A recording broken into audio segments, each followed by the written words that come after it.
let's jump into it here. Let's Give do me it. your first player to team fit from your most recent mock draft that you absolutely loved. All right, so this again, going back to Valentine's Day, that was about when you and I saw each other out there in Vegas. So it has been a while, as you referenced. And I thought about this, and I'm thinking to myself, I'm going on Matt's show. This is a very popular place for football fans to come and listen and get great insight and look for some nuance and look for something different.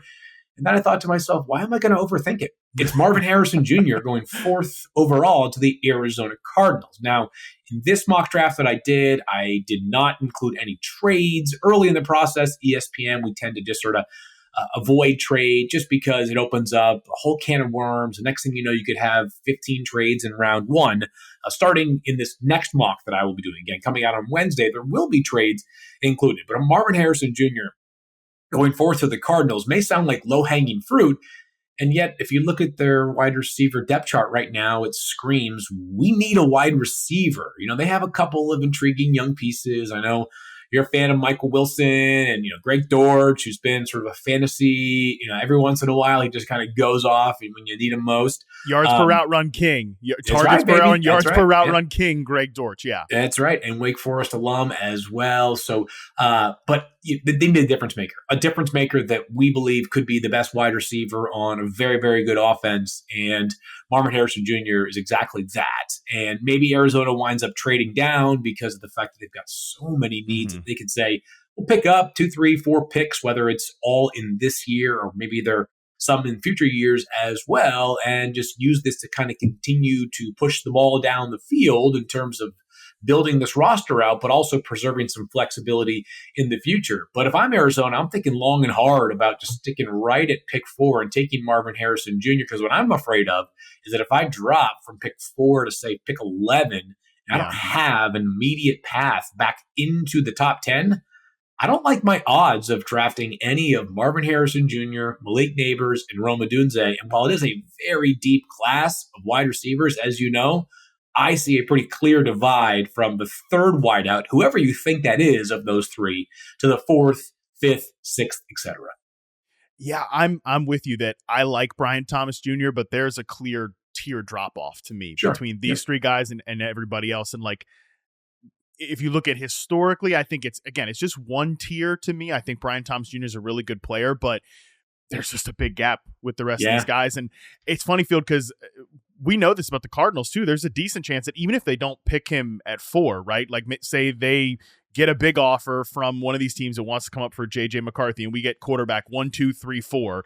We saw last year that the Cardinals traded down and then traded right back up, right? So there's a chance that they could find themselves to one of these receivers, even if it's not here at pick 4. And I'm with you, man, that you look at this receiver room right now, and if they drop a true transformative prospect, which I think Harrison is, and I think these other 2 guys are tier 1 prospects over the last 4 draft classes, this room looks pretty good, right? Like it does. Harrison, I think Michael Wilson can be a 2. Greg Dortch is intriguing, and really they have Trey McBride, who will probably be their number 2 pass catcher anyways. Yeah. But without one of those guys, even in a deep receiver draft, it's not looking so great if you drop I like these players, but like Ricky Pearsall or like Lad McConkey or something like that, suddenly doesn't look as intimidating as it could with Harrison there.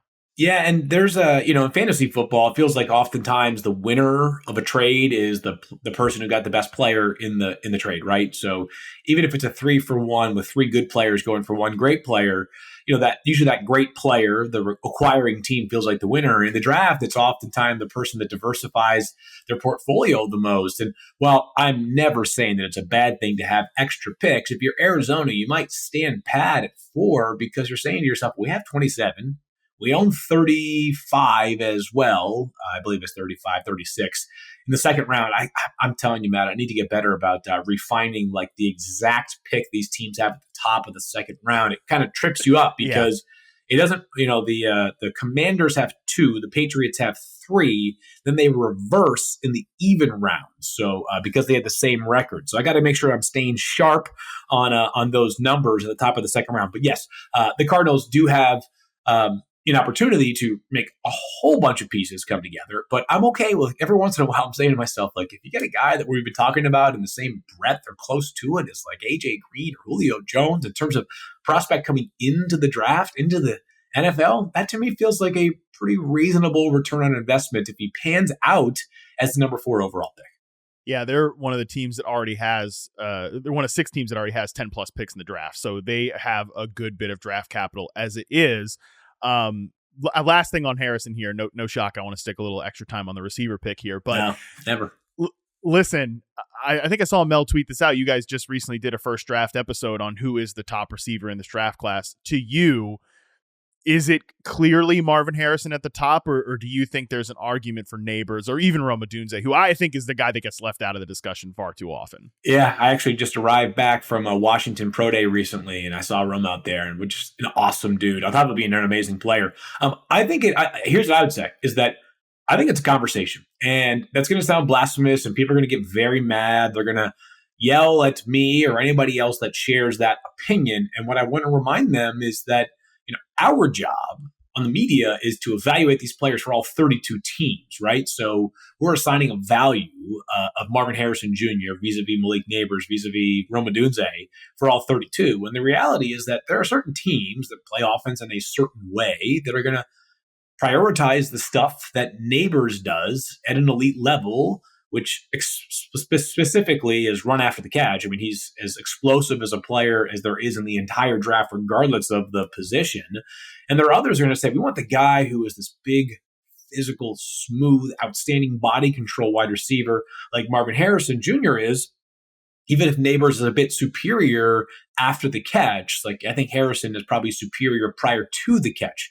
But when we're talking about these two, if you're saying one is better than the other, I think of it really as like, okay, one guy's got a 98 grade, one guy's got a 97.5. I don't think that saying that Marvin Harrison Jr.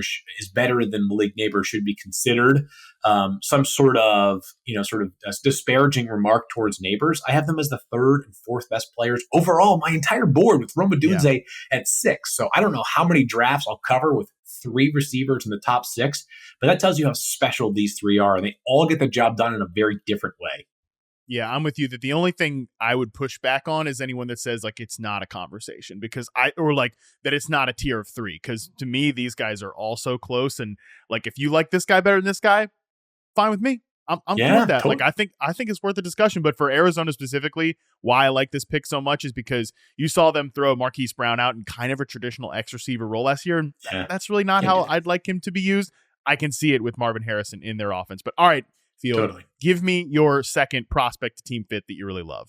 Okay, so second one here is Dallas Turner going to the Falcons, pick 8 overall. And let's just cut to the chase here. Their pass rush last year left a lot to be desired.